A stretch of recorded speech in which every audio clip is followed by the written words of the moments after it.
¿Qué les parece si nos ponemos de pie? Sí, vamos a hacer una oración, vamos a ir a la palabra. Yo sé que los asientos son muy cómodos y esto de decir nos ponemos de pie es un poco ahí, con lo bien que ya había acomodado ya aquí en el asiento. ¿Qué te parece si ahí donde estás nos disponemos para recibir la palabra del Señor? Amén.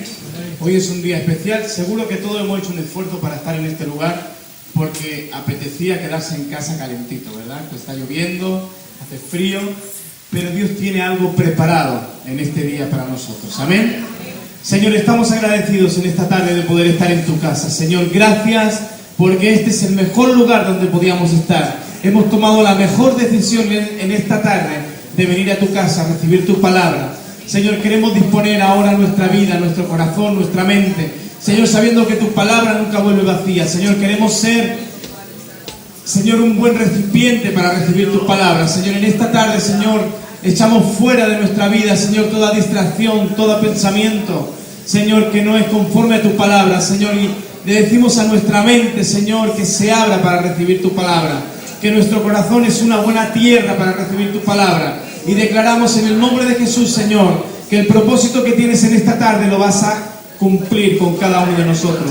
Señor, declaramos una tarde de victoria, Señor, en nuestra vida. Señor, disponemos nuestra vida para recibir el cambio que transforma, Señor, por medio de tu palabra, en el nombre de Jesús. Amén y amén. Y ahora puedes tomar asiento y te busca otra vez tu huequito. Ya se han enfriado. Qué bueno, qué bendición de verdad poder compartir con ustedes. Me siento privilegiado de poder. Estoy intentando que no me tiemblen las piernas. Uno siempre que predica es una gran responsabilidad y este púlpito es pequeño, así que se ve uno como tiembla. La verdad que es una gran responsabilidad compartir la palabra del Señor, pero siempre con mucho respeto trato de exponer, de expresar lo que Dios ha puesto en mi corazón, ¿sí? Yo te quiero hablar en esta tarde y me gusta ponerle título siempre a las predicaciones. Es algo que aprendí de un primo mío y me gusta siempre ponerle un título a la predicación. Así que yo a esta le he puesto la realidad y la verdad, ¿sí? ¿Cuál es mi realidad y cuál es la verdad? ¿Ok? Y para poder entender cuál es el título, vamos a ir a 1 de Pedro 2, versículos 9 y 10. Son unos versículos muy conocidos. Ahí los que lo tienen. ¿Lo tenemos? 1 de Pedro 2, 9 y 10. Amén. Dice así: mas vosotros sois linaje escogido, nación santa, pueblo adquirido por Dios, para que anunciéis las virtudes de aquel que os llamó de las tinieblas a su luz admirable. Vosotros que en otro tiempo no erais pueblo, pero que ahora sois pueblo de Dios. Vosotros que en otro tiempo no habíais alcanzado misericordia, pero que ahora habéis alcanzado misericordia. Amén. En estos versículos nos está hablando de una identidad, ¿sí? De una identidad que Dios pone sobre nosotros. En el momento que nosotros conocemos al Señor, aceptamos a Jesús en nuestro corazón como nuestro Señor y como nuestro Salvador, Dios nos da una identidad nueva, ¿sí? Antes no éramos pueblo de Dios, pero ahora somos pueblo de Dios. Antes no habíamos alcanzado misericordia y ahora la misericordia de Dios se renueva cada día sobre nuestra vida. Qué gran bendición, ¿verdad? Aparte de ser transformados, de ser liberados del pecado, de ser transformados, tenemos una identidad nueva, ¿sí? Dios nos da una identidad con un propósito, y este propósito es que nosotros anunciemos sus virtudes, ¿sí? Nosotros anunciemos su amor, anunciemos su salvación. Algo que ha dicho mi esposa ahí y que yo quiero extender un poquito más, es que la palabra de Dios nos enseña en Marcos 16:15 que vayamos por todo el mundo y prediquemos el Evangelio, ¿verdad? A toda criatura. Cuando nos dicen de todo el mundo, a veces podemos pensar que es solo los misioneros, ¿verdad? O solo las personas que viajan lejos. Ir por todo el mundo. Pero a veces se nos olvida que tenemos un mundo social, un mundo que nos rodea, un mundo de nuestro día a día, un mundo en el que están nuestros compañeros de trabajo, en el que están nuestros familiares, están nuestros compañeros de colegio, nuestros compañeros de la universidad. Hay un mundo que nos rodea que necesita ser alcanzado. Y cuando la palabra de Dios nos dice que vayamos y prediquemos el Evangelio por todo el mundo, primero en nuestro mundo, ¿sí? Primero en nuestro mundo social. Y a mí me gusta hacer un poco de guasa con esto, porque dice que vayamos a todo el mundo y prediquemos a toda criatura, ¿sí? Yo siempre pongo el mismo ejemplo. Yo tengo hermanos que cuando le hablo del Evangelio no parecen criaturas, porque se manifiestan por todos los lados, ¿verdad? Y eso lo podemos llevar a nuestros vecinos. A veces nos escuchan del amor de Dios y no parecen criaturas, pero son criaturas, ¿sí? Tenemos que llevar el Evangelio a toda criatura, amén, a todo el mundo. Dios nos ha llamado con ese propósito de que anunciemos sus virtudes. Ir por todo el mundo y predicar el Evangelio. No nos dice que nos quedemos en estas sillas tan cómodas. Hoy le va a tocar a la silla. No nos dice que nos quedemos aquí, que se va a llenar esto. Nos dice que vayamos, que salgamos, que llevemos el mensaje de salvación. Eso requiere de nosotros una acción, requiere de nosotros un compromiso, una actitud, ¿sí? De querer ir y llevar el mensaje, de querer ir y llevar lo que nos ha sucedido a nosotros. Yo no sé, pero cada uno de nosotros, alguien nos habló del Señor, ¿verdad? Yo me convertí bueno, me llevaron a la iglesia un día engañado, también hay que decirlo, me engañaron, me dijeron, vamos a algún lugar, bueno, íbamos de camino, y yo llegué a Barcelona un sábado a la mañana, y el sábado a la tarde ya estaba la reunión de jóvenes. Y por el camino yo les decía, ¿pero dónde vamos? No, ahora te lo digo. Y mi primo me decía, ahora te lo digo. Y yo recuerdo estar en la puerta de la iglesia y veo centro evangélico, y digo, ¿pero dónde vamos? ¿Qué vamos a hacer? Y me evangelizó en un momento y me dijo, tú entra a La Palmas y ya está. Pero Dios tenía un propósito. Y ese día escuché la palabra del Señor. Al día siguiente hubo un llamado y yo acepté al Señor. Y mi mentor fue una persona que llevaba 2 meses de convertida. 2 meses de convertida, que muchas veces hablábamos y yo le preguntaba y me decía, espérate, esto se lo vamos a preguntar al pastor el domingo porque yo no lo sé. Pero ahí estaba el fuego, estaba el anhelo, estaba la pasión. El ir y predicar el Evangelio a toda criatura. El ir y compartir de lo que Dios hace con nosotros. Amén. No solamente nos dice que vayamos, sino que hagamos discípulos. Y esto es una parte que a mí me gusta tocarla mucho, porque a veces pensamos que solo pueden hacer discípulos los pastores, los profetas, los grandes hombres de Dios. Y hacer discípulos es algo muy sencillo. Es algo muy sencillo. Un discípulo es una persona que aprende del maestro, ¿sí? ¿Quién es el mayor maestro por excelencia? Jesús. Nuestra misión es acercar a las personas para que aprendan de Jesús. Nosotros tenemos que estar a su lado, tenemos que enseñarles, tenemos que guiarlos, pero hacer discípulos es acercar a las personas a Jesús y enseñarles del amor de Dios, enseñarles de lo que Jesús ha hecho por ellos. Amén. Luego viene mucho más, evidentemente, ¿sí? Pero es algo sencillo. A veces lo excluimos solamente a unos cuantos, pero Dios ha hecho el plan para todos. Amén.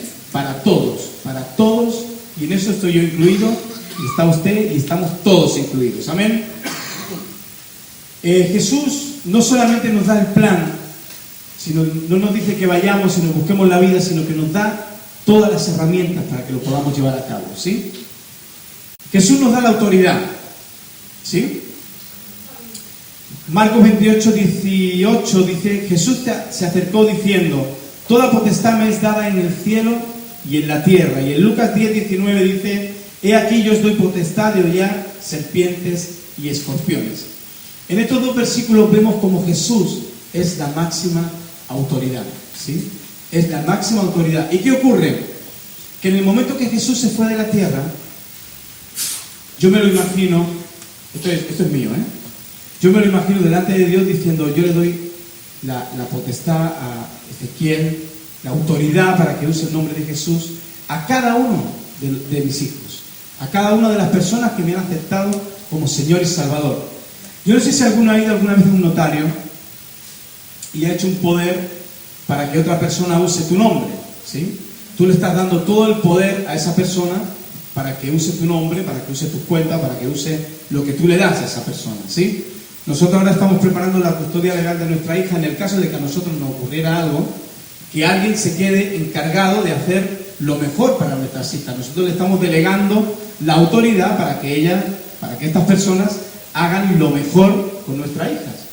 Pues esa misma autoridad, para que lo podamos entender así, es la que Jesús nos delega a nosotros, para que nosotros no vayamos en cualquier nombre, sino que vayamos usando el nombre de Jesús, el nombre que es sobre todo nombre. Dios nos da la autoridad, ¿sí? Dios nos da el mensaje, lo tenemos fácil. A veces pensamos que estamos esperando. Yo sé que en esta iglesia es una iglesia activa, tiene unas jornadas misioneras impresionantes, no sé si jornadas misioneras, conferencias misioneras impresionantes, abiertas a mucha gente puede venir, mucha gente puede escuchar, pero a veces podemos caer en el rol de decir, no, es que hasta que no se haga el evento de evangelismo y salgamos todos los jóvenes juntos, toda la iglesia junta, no vamos a compartir del Señor. Ay, ¿y qué voy a decir yo solo? Pero Dios nos da el mensaje. Dios ha hecho ya el plan perfecto para que todos podamos llevar el mensaje de salvación. Dios nos da el mensaje y está en la palabra. Amén. No tenemos que buscar, está aquí. Tenemos el respaldo de Dios. Dios nos dice que abramos nuestra boca y Él la va a llenar. Amén. Dice la palabra en Lucas 24:46: así está escrito y así fue necesario que el Cristo padeciera y resucitara de los muertos al tercer día. El mensaje ya está, ¿sí? El mensaje ya está dado. A mí me gusta enfatizar mucho el mensaje. A veces hablamos de la salvación, hablamos de Jesús, hablamos de la muerte, hablamos de la resurrección, y algo que me impactó a mí como creyente, como cristiano, en el momento que yo me convertí fue el peso de mis pecados. ¿Quién me quitaba el peso de mis pecados? Me ha gustado mucho en el tiempo de la alabanza cuando nuestra hermana compartía de la necesidad que hay fuera, que de verdad es el tiempo, de verdad la gente está clamando, la gente está necesitando que alguien vaya y le diga: Jesús te ama, Jesús puede limpiar tus pecados, Jesús ha muerto por ti. Y en la realidad los campos están blancos, la gente necesita escuchar el mensaje de salvación, un mensaje. Mira, no hay ninguna religión en el mundo, ninguna, que pueda limpiar los pecados, que pueda quitar el peso de culpabilidad que te trae el pecado. Solamente Jesús. Jesús es el único camino, la única verdad y la única vida. Es el único que puede limpiar tus pecados, es el único que te puede salvar. Y hay muchas personas que están esperando este mensaje. Es necesario que nosotros llevemos este mensaje. ¿Amén? Os veo muy serios, ¿eh? Amén, no. Hace un lazo, ya está. Dios nos da la unción y el poder. Amén. Ahora sí. Dios nos da la autoridad, Dios nos da el mensaje, Dios nos da la unción y el poder. Muchas veces podemos asociar el poder, y con esto no quiero ni menospreciar a nadie, ni mucho menos, ¿eh? Es algo que yo anhelo. Pero podemos asociar el poder a orar por una persona y que le evite 4 o 5 metros, a que orar por una parte del estadio y que esa gente caiga, o incluso, yo es algo que anhelo, no es algo que de verdad que no quiero que nadie me malinterprete, o incluso tirar la chaqueta y que se caiga en la iglesia. Yo lo anhelo, no me pongáis cara rara, es algo que yo anhelo, ¿sí? Pero no puedo asociar el poder de Dios solamente a eso, ¿sí? El poder de Dios es algo que va mucho más allá. No es solamente para unos cuantos, sino que es para todos. Nosotros tenemos que decidir si queremos que ese poder obre en nosotros o no. ¿Amén? Cuando la palabra de Dios dice en Hechos 1:8 que dice que recibiremos poder cuando haya venido sobre nosotros el Espíritu Santo, nos está hablando de poder, ¿sí? Quiero que podamos ver, y os quiero compartir en esta tarde, la palabra poder en su original hebreo viene su significado es dunamis, de dinamita, de algo que cambia, de algo que transforma, pero el significado es la habilidad de poder llevar a cabo lo que se te envió, ¿sí? Poder significa la habilidad de poder llevar a cabo lo que se te envió, ¿sí? Vamos a transformar el versículo para entenderlo, ¿sí? Cuando en Hechos 1:8 dice que recibiremos poder cuando haya venido sobre nosotros el Espíritu Santo, nos está diciendo que recibiremos la habilidad de llevar a cabo la gran comisión. Amén. Y recibiréis poder cuando haya venido sobre vosotros el Espíritu Santo. Recibiremos la habilidad de llevar a cabo la gran comisión. Recibiremos la habilidad de poder llevar a cabo el plan de salvación. Amén. No es para unos cuantos, es para todos. Y esto es lo que quiero que te quede en esta tarde. Todos somos llamados con un llamado santo, ¿sí? Todos tenemos un llamado a llevar a cabo la gran comisión. Todos, amén. Todos recibimos el poder y la unción. Y algo que me gusta recordar mucho son los milagros, las señales y los prodigios que Dios hace en medio de su pueblo. A veces pensamos que si no se levantan los paralíticos de la iglesia, Dios no está obrando milagros.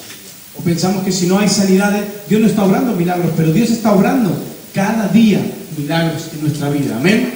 Quizás no vamos a ver y no vamos a tener que cruzar el mar Mediterráneo ni se va a tener que abrir, pero Dios está usando sus señales, sus milagros y sus prodigios en medio de su pueblo. Amén. ¿Cuántos tienen testimonios que contar? Amén. ¿Y eso qué son? Pequeños milagros. Son milagros.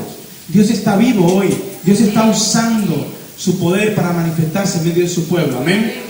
Y yo os animo a compartirlo, a compartir de lo que Dios hace en nuestra vida. A veces decimos, ay, pero es que es muy chiquitito. Es que estoy llegando a fin de mes a la justa, pero es un milagro. Con la crisis que hay en España, hoy llegar a fin de mes y tener una economía sana es un milagro. Y estamos en un tiempo donde la iglesia, donde nosotros, como parte de la iglesia, tenemos que ser un testimonio a la sociedad. Porque quizá hay personas que cobran muchísimo más que nosotros, pero nosotros tenemos un Dios que nos provee, que nos administra y que nos ayuda a llegar a fin de mes con una sonrisa profidente, con gozo, que es nuestra fortaleza. Amén. Dios sigue obrando milagros y maravillas en medio nuestro. Amén. Y algo que nos caracteriza como cristianos y como creyentes es nuestra identidad.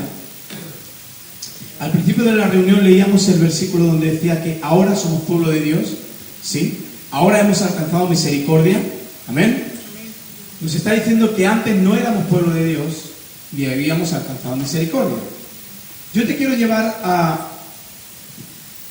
así de manera rápida y resumida a la historia de un hombre de Dios, un hombre de las primeras figuras que aparecen en Génesis. Quiero hablarte de Jacob, un hombre que Dios le cambió su identidad, ¿sí? Un hombre luchador, un hombre que desde el principio que él nació, te voy a resumir así porque, bueno, tenemos tiempo hasta las 11, ¿no? Todavía no. Un hombre que desde el principio, él fue un luchador. Él tenía una característica que era ser valiente, ser un luchador. Dios había puesto sobre su vida una palabra y Dios la iba a cumplir, ¿sí? Siempre hemos oído hablar de que Jacob, conocemos la historia de Jacob, así la resumo y no terminamos a las 11, terminamos a las 10:30. No. Jacob era un hombre que desde el principio tuvo que luchar, ¿sí? Él luchó con su hermano en el vientre de su mamá antes de nacer. Y Dios le había dado una palabra a su madre y le había dicho, quiero que lo podamos leer, así no. En el capítulo 25, Dios le da una palabra, Génesis 25, Dios le da una palabra a Rebeca a su mamá, y le dice una locura. Realmente le dice algo que iba en contra de las leyes naturales de aquel tiempo. Vamos a leer en el versículo 21. Dice: y oró Isaac a Jehová por su mujer, que era estéril, y lo aceptó Jehová, y concibió Rebeca su mujer. Y los hijos luchaban dentro de ella, y dijo: si es así, ¿para qué vivo yo? Y fue a consultar a Jehová. Y le respondió Jehová: 2 naciones hay en tu seno, y 2 pueblos serán divididos desde tus entrañas, y el uno será más fuerte que el otro pueblo. Y el mayor servirá al menor. El mayor servirá al menor. Esa es la palabra que Dios le da a Rebeca. En aquel tiempo, el mayor, el primogénito, el que nacía primero, el hijo mayor, recibía el doble de herencia, recibía el doble de tierra, recibía el doble de dinero, recibía la unción del Padre para poder gobernar todo lo que el Padre estaba gobernando. Y Dios le dice que el mayor servirá al menor, algo totalmente en contra de las leyes de aquel tiempo. No sé si estás de acuerdo conmigo, pero en la sociedad en la que vivimos, el que nos digan que somos cristianos o el que necesitamos de una religión, nos dicen que somos quizá inferiores, que no tenemos suficiente autoestima, que no tenemos esa seguridad para vivir y necesitamos de Dios, ¿no? Nos catalogan como algo, por así decirlo, inferiores, ¿sí? ¿Están de acuerdo conmigo? Muchas personas nos señalan y dicen: sí, tú necesitas de Dios porque no eres capaz de tener una identidad clara, no eres un hombre con unas ideas propias, y necesitas que alguien te ayude, necesitas que alguien te guíe.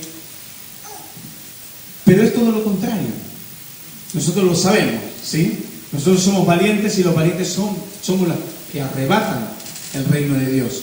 Dios nos ha llamado con un propósito de conquistar el mundo, de llevar el evangelio a toda criatura.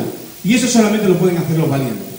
Así que nosotros estamos viviendo algo en contra de la sociedad. ¿Qué ocurrió con Jacob? Jacob era un hombre que desde el principio tuvo que luchar. Él luchó para que lo que Dios había dicho se cumpliera. Él, aún sin saberlo, llegó el momento donde tenían que ungir el padre, Isaac tenía que ungir al primogénito, y ahí hubo una trama para que él recibiera la unción. Siempre hemos oído de que, bueno, al menos a mí siempre me han enseñado de que Jacob robó la primogenitura de su hermano, de Esaú, pero viendo esta palabra, Dios lo tenía todo preparado. No fue un robo, sino fue el cumplimiento de la palabra de Dios, ¿sí? Vemos un momento en la vida de Jacob, que él tiene un encuentro con un varón de Dios, ¿sí? Está luchando toda la noche con un ángel, y Dios le cambia el nombre, y Dios le da una identidad nueva, y Dios le dice: ya no te llamarás más Jacob, sino que te llamarás Israel, ¿sí? ¿Hasta aquí? Sucede que Jacob crece, se casa, tiene hijos. Él pone toda su ilusión, todas sus ganas, todo su deseo. Yo creo que él se estaba proyectando sobre la vida de su hijo pequeño, de José. ¿Sí? Conocemos la historia de José, un chico con una capa de colores que le marcaba un distintivo. Era diferente, su padre tenía toda su ilusión puesta en él. Y algo que sucedió fue que los hermanos quisieron quitárselo del medio, ¿sí? Lo vendieron y engañaron a su padre, le mintieron. Y aquí es donde te quiero llevar esta tarde. Como una mentira nos puede robar nuestra identidad. Una pequeña mentira nos puede destruir y nos puede afligir. Jacob estuvo 13 años afligido, pensando que su hijo estaba muerto. Ahora lo vamos a ver. Pero algo que se creó en la mentira. Los hermanos le llevaron la túnica manchada de sangre y le hicieron creer a su padre que su hijo había muerto. Le habían engañado. le habían mentido, ¿sí?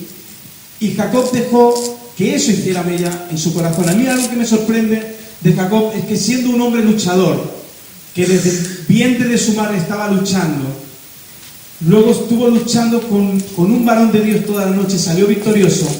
Le dicen que su hijo está muerto y no se preocupa ni de ver el cuerpo.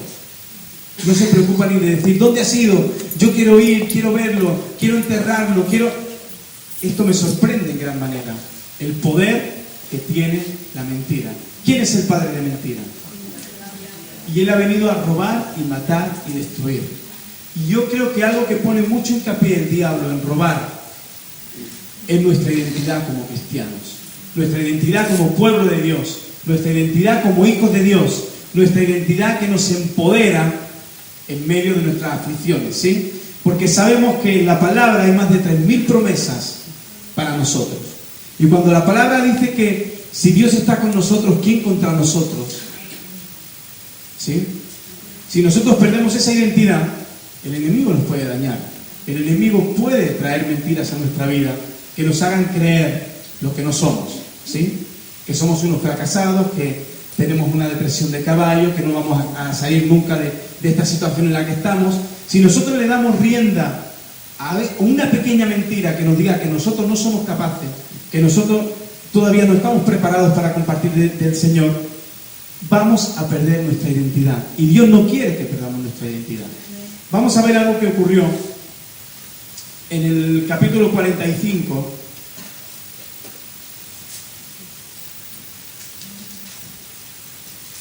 Génesis 45, versículo 26. Estoy resumiendo bastante la historia, espero que la sigan, si no la pueden leer en casa, del capítulo 25 al 45 que vamos a leer. Resulta que los hermanos vendieron a José. José pasó un tiempo en la cárcel, todos conocemos la historia. Él interpretó los sueños del copero, del panadero. Hubo un momento donde fue rescatado, llegó a ser el jefe de la tierra de Egipto, y hubo una gran crisis en aquel momento, y los hermanos tuvieron que recurrir, digamos, al banco de alimentos de aquel momento, y ahí estaba su hermano administrando toda la comida, y ellos vieron que era José, y entonces fueron a decirle a su padre, a Jacob, a Israel, ¿sí? Porque Dios le había cambiado el nombre, a Israel fueron a llevarle las nuevas. Capítulo 45, versículo 26 dice, y le dieron las nuevas diciendo, José vive aún y él es señor de toda la tierra de Egipto. Y el corazón de Jacob se afligió porque no les creía. Porque no les creía. Como una mentira, tuvo 13 años afligido a un hombre luchador, a un hombre que había una palabra de Dios sobre su vida. ¿Qué te quiero decir en esta tarde? Que no dejes que ninguna mentira entre en tu mente. Amén. Dios tiene un propósito contigo. Dios te ha elegido con un propósito. Dios tiene un plan preparado para ti. Y es que lleves el mensaje de salvación a todo tu mundo, a todo tu mundo social, a todas las personas que te rodean.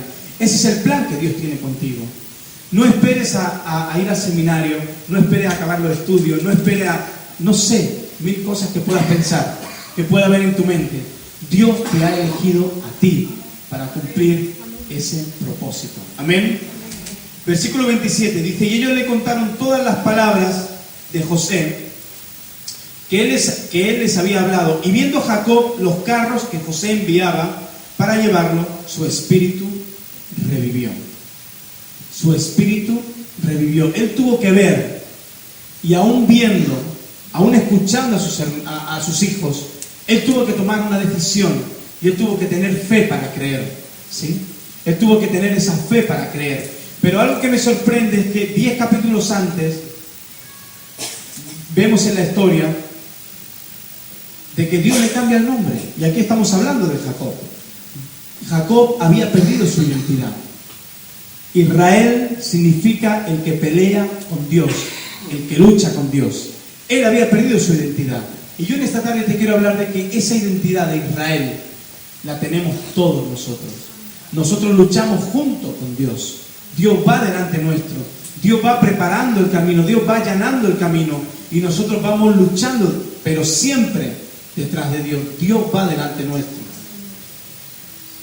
Versículo 28. Entonces dijo Israel, en el momento que su espíritu es revivido, en el momento que él toma la decisión de creer que había estado 13 años creyendo una mentira, que había estado 13 años mirando su ombligo, pensando en su necesidad, pensando en su aflicción, pensando en que su hijo ya no estaba, creyendo una mentira, había estado todo este tiempo. En el momento que él dice que ya no quiere, él decide cambiar esa actitud, vuelve a tomar su identidad. Y dice en el versículo 28, entonces dijo Israel, basta, basta. Y esta palabra es una palabra que yo me he subrayado aquí en mi disco duro.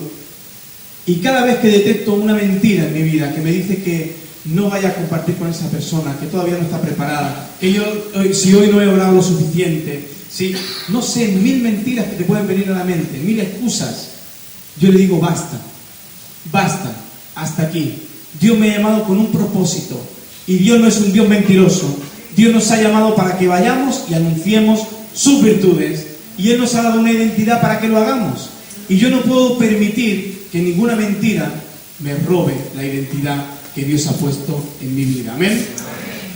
Entonces dijo Israel, basta, mi hijo vive todavía, iré y le veré antes de que yo muera. Él tomó una decisión y él tuvo que actuar frente a la decisión que había tomado. ¿Qué te quiero decir en esta tarde? Con el título de la predicación. Tu realidad te puede decir que todavía no estás preparado para compartir el Evangelio, que todavía tus vecinos están duros, que todavía tus familiares no te van a escuchar, que cada día parece que la sociedad está más dura aquí en Estepona, que cada día es más difícil compartir. Esa es nuestra realidad. Yo te puedo decir que mi realidad me dice que estoy loco. Mi realidad me dice que estoy loco. Yo tenía un puesto de trabajo estable, trabajaba para una entidad importante, tenía mi despacho, estaba bien. Tenía un contrato indefinido, y eso es en los tiempos que estamos. Estábamos bien, mi esposa y yo, con nuestras luchas para llegar a fin de mes, como todo el mundo, pero estábamos bien. Tenemos una hija entrando a la adolescencia, con un pavo enorme que viene detrás. Tenemos una niña con 15 meses. Tenemos otra por nacer. Mi realidad me dice que ¿dónde voy? Que estoy loco. Que mejor me quede aquí. ¿Dónde me voy a ir a un país donde tengo que pagar la seguridad social? A un país donde tengo que pagar la educación. Un país donde hay mucha inseguridad, donde hay mucho robo. Bueno, ¿qué vamos a decir? Mi realidad me dice que no me vaya, que estoy loco. Pero hay un llamado de Dios. Yo creo en ese llamado de Dios. Tu realidad te puede decir que, aún que a lo mejor no tienes ni un buen testimonio con tus vecinos, pero todos nos equivocamos y todos fallamos. Y la palabra de Dios nos dice que si confesamos nuestros pecados, Él es fiel y justo para perdonarnos y limpiarnos de toda maldad. Todos nos equivocamos, todos fallamos. Pero si fallamos, abogado tenemos en Cristo. Reconozcamos lo que pasa en nuestra vida, ¿sí? No nos equivoquemos y lo dejemos a un lado apartado. Solucionemos las cosas, Solucionemos las cosas. No dejemos que el sol se ponga sobre nuestras circunstancias. Amén. Quizás tu realidad te dice que tu enfermedad no te permite ir más allá. Quizás tu realidad te dice que tu economía no te llega, que estás apretado con las deudas. No lo sé. Quizás tu realidad te dice que tu marido no te acompaña, que tu familia no te acompaña, que tu hijo está más rebelde, que estás en el peor momento de tu vida. Esa es tu realidad. Sí, es verdad. Pero ¿cuál es la verdad? La verdad dice que Dios está contigo, que Dios es tu proveedor, que si estamos con Cristo nada puede estar contra nosotros, que el enemigo está bajo nuestros pies. Amén.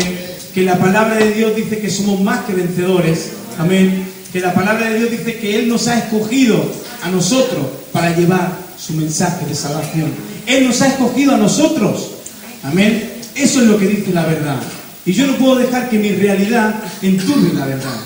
Yo no puedo dejar que mi realidad, como le pasó a Jacob, su realidad le afligió por años. Yo no puedo permitir que en los tiempos que estamos, con la necesidad que hay, nosotros nos aflijamos y miremos nuestro ombligo, y miremos nuestro corazón, y miremos nuestra necesidad. Y sí que la tenemos, y es verdad. Yo no te estoy diciendo ahora que nos tenemos que poner, como dice muchas veces mi pastor, como superhéroes, los calzoncillos por fuera, y yo, no nos pasa nada, y somos cristianos, y somos todo estupendo. No, tenemos nuestras aflicciones, tenemos nuestras dificultades, somos humanos, ¿sí? Y nos equivocamos y erramos, pero que nuestra realidad no nos opaque la verdad, que la verdad de Dios permanezca por encima de nuestra realidad. Y es cierto que vamos a vivir con ella, pero que la verdad de Dios permanezca en nuestros corazones, permanezca en nuestra vida, que en los momentos de debilidad podamos decir, como dice la palabra, diga el débil, fuerte soy. Que en los momentos de dificultad económica podamos decir que Dios es nuestro proveedor. Amén. Que en los momentos de dificultad, de enfermedad, podamos decir que Dios es nuestro sanador. Amén. Que estamos edificados sobre la roca. Que venga lo que venga, no nos van a poder mover. Amén. Esa es nuestra verdad. Y a eso es lo que nos tenemos que aferrar en este tiempo. Amén. ¿Qué te parece si nos ponemos de pie? Y vamos a hacer una oración. Señor, te damos gracias, Señor, en esta tarde. Gracias por tu palabra, Señor. Gracias porque, Señor, podemos ver un claro ejemplo en la vida de Jacob, Señor. Y en esta tarde, Señor, no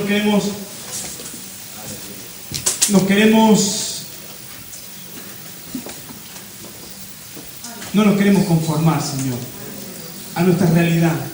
No nos queremos conformar a nuestra situación. Señor, queremos poder decir basta, como dijo Jacob. Queremos decir basta a nuestra incredulidad, Señor. Queremos decir basta a nuestra falta de fe, Señor, aún a nuestra falta de compromiso. Queremos decir basta a esas mentiras que nos afligen, a esas mentiras que nos roban, Señor, nuestra identidad en ti, Señor. Queremos declarar que somos hijos comprados con sangre, que somos hijos, Señor, comprados con el precio más alto que se ha pagado en la historia de la humanidad, Señor, y que tú nos has dado una identidad como pueblo tuyo, como hijos tuyos, Señor, que ahora tu misericordia se extiende cada día sobre nuestra vida, que aun cuando fallamos, Señor, cuando nos equivocamos, Señor, tu misericordia es grande con nosotros, Señor.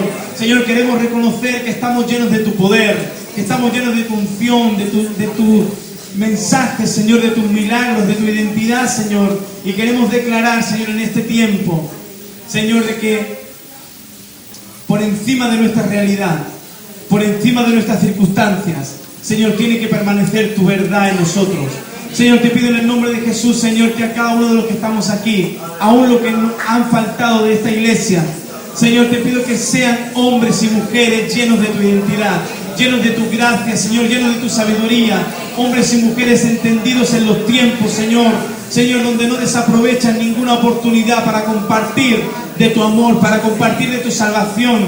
Señor, oramos por un tiempo nuevo, Señor, para Estepona, Padre, un tiempo de cielos abiertos, un tiempo de libertad espiritual, Señor, aún un tiempo donde aquellos que han recibido tu palabra, Señor, y se han apartado del camino, Señor, vuelven a tu casa. Señor, un tiempo de libertad espiritual, Señor, un tiempo de libertad a la hora de compartir tu palabra, Señor, donde toda oposición, Señor, se cae en el nombre de Jesús. Señor, donde todo aquello que se ha levantado en contra de tu palabra, lo echamos fuera. Declaramos un tiempo de libertad, un tiempo nuevo, un tiempo de salvación, Señor, para este lugar, para esta tierra, Señor. Declaramos en el nombre de Jesús, Señor, que tú vienes pronto. Señor, declaramos en el nombre de Jesús que tú nos has escogido a cada uno de nosotros, Señor, y nosotros en esta tarde, Señor, te decimos, heme aquí, Señor, úsame a mí. Quiero ser ese instrumento en tus manos, quiero ser esa herramienta que lleva tu palabra. Señor, allí donde esté en mi trabajo, con mi familia, allí donde esté, quiero ser un instrumento tuyo, Señor. Usa mi vida, Señor.